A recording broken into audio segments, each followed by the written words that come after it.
Assalamualaikum warahmatullahi wabarakatuh. Perkenalkan, nama saya Evrita Widiana dengan NIM 18020081. Baiklah, saya di sini akan menjelaskan ujian tengah semester saya pada mata kuliah Seni Patung Dasar. Saya berkuliah pada hari Selasa pagi. Di sini saya membawa sebuah kertas tentang pertanyaan-pertanyaan ujian tengah semester saya. Yang pertama, jelaskan pengertian relief secara rinci.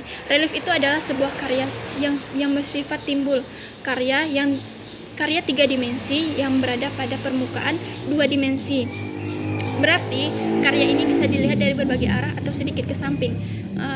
Dan karya ini biasanya berada pada candi dan monumen-monumen bersejarah pada zaman-zaman dulu. Masuk pada pertanyaan yang kedua, uraikan 4 teknik pokok dalam seni patung dan berikan contoh karya. Yang pertama, carving. Yang kedua, modeling. Yang ketiga, konstruksi. Yang keempat, casting. Yang pertama, carving, yaitu mengurangi bahan. Contohnya, dan berarti bahan di sini bersifat keras. Contohnya batu dan kayu. Yang kedua, teknik modeling. Modeling adalah teknik yang berbalik dari teknik yang pertama tadi. Teknik ini bersifat lunak dan dia menambah bahan. Contohnya tanah liat yang telah kita buat. Masuk pada yang ketiga, konstruksi. Konstruksi ini adalah menyambungkan alat di satu, bahannya itu ditambah-tambah terus gitu maksudnya. Contohnya seperti robot atau karya yang terbuat dari besi yang lain-lainnya. Masuk pada yang keempat, casting. Casting ini adalah teknik mencetak. Teknik mencetak di sini adalah teknik seperti bahan dan alatnya ini. Bahan ini akan dibentuk sama seperti pada alatnya. Seperti itulah. Masuk pada yang ketiga, jelaskan tentang alat dan bahan secara rinci dan berikan contohnya. Alat terbagi menjadi 5. Yang pertama adalah butsir. Adalah gunanya, dia itu berasal dari kawat kecil yang gunanya untuk pada patung tanah liat yang telah kita buat. Masuk yang kedua adalah roller. Masuk yang kedua adalah meja putar. Meja putar di sini adalah fungsinya untuk berputar dan gunanya untuk membuat karya, dan karyanya ini sama setiap sisinya. Ya, biasanya itu gunanya untuk membuat mangkok atau karya-karya yang lain atau candi atau yang lain-lain. Masuk yang ketiga adalah roller. Roll kayu atau yang putar-putar itu gunanya untuk memipihkan tanah liat. Yang keempat adalah pahat. Pahat di sini terbagi menjadi 2, pahat untuk kayu dan pahat untuk kayu, dan juga pahat untuk batu. Pahat untuk batu ini biasanya dia tidak bermodal-modal, dia cuma satu model, bentuknya lurus dan besar. Yang kedua adalah teknik adalah pahat untuk kayu. Pahat untuk kayu ini biasanya dia bermodal-modal. Masuk yang karya yang terakhir, yaitu palu. Palu juga terbagi menjadi 2, yaitu pertama palu untuk kayu, yang kedua untuk palu untuk kayu, dan juga palu untuk batu.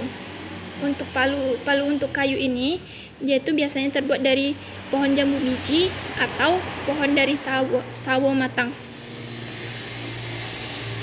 Masuk bahan ini terbagi menjadi 3 pula. Yang pertama, bahan lunak, bahan keras, dan bahan lunak, bahan sedang, dan bahan keras. Bahan lunak itu dia mudah dibentuk dan mudah untuk dirubah.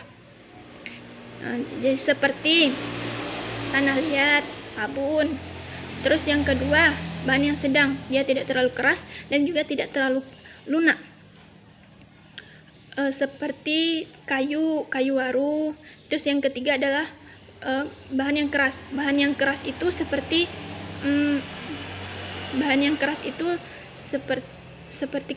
batu, dan kayu jati. Masuk yang terakhir, jelaskan corak dan seni dalam seni patung dan berikan contohnya. Corak seni patung ini terbagi menjadi dua, yaitu klasik dan primitif. Klasik ini berada pada zaman Hindu-Buddha, pada zaman dahulu, dan dia berada pada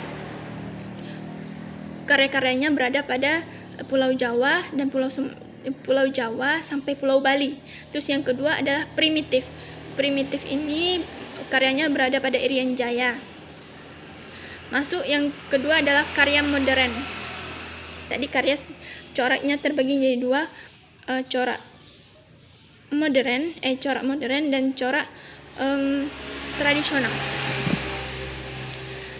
Yang pertama tadi corak tradisional, sekarang pada masuk corak modern. Corak modern terbagi pula menjadi tiga. Yang pertama corak imitatif, deformatif, dan corak non-figuratif. Corak imitatif adalah corak yang berbentuk manusia atau hewan, jadi jelas bentuk manusianya atau bentuk hewannya. Masuk kedua corak deformatif. Corak deformatif adalah corak yang melenceng dari bentuk manusia dan hewan, tetapi dia masih berbentuk itu juga,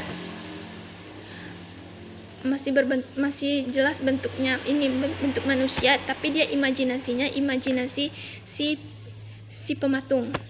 Masuk yang ketiga adalah corak non-figuratif. Corak non-figuratif ini corak yang tidak berbentuk, tidak karuan bentuknya, entah bentuk manusia, entah bentuk hewan, entah bentuk tumbuh-tumbuhan. Sekian ujian tengah semester saya akhiri. Assalamualaikum warahmatullahi wabarakatuh.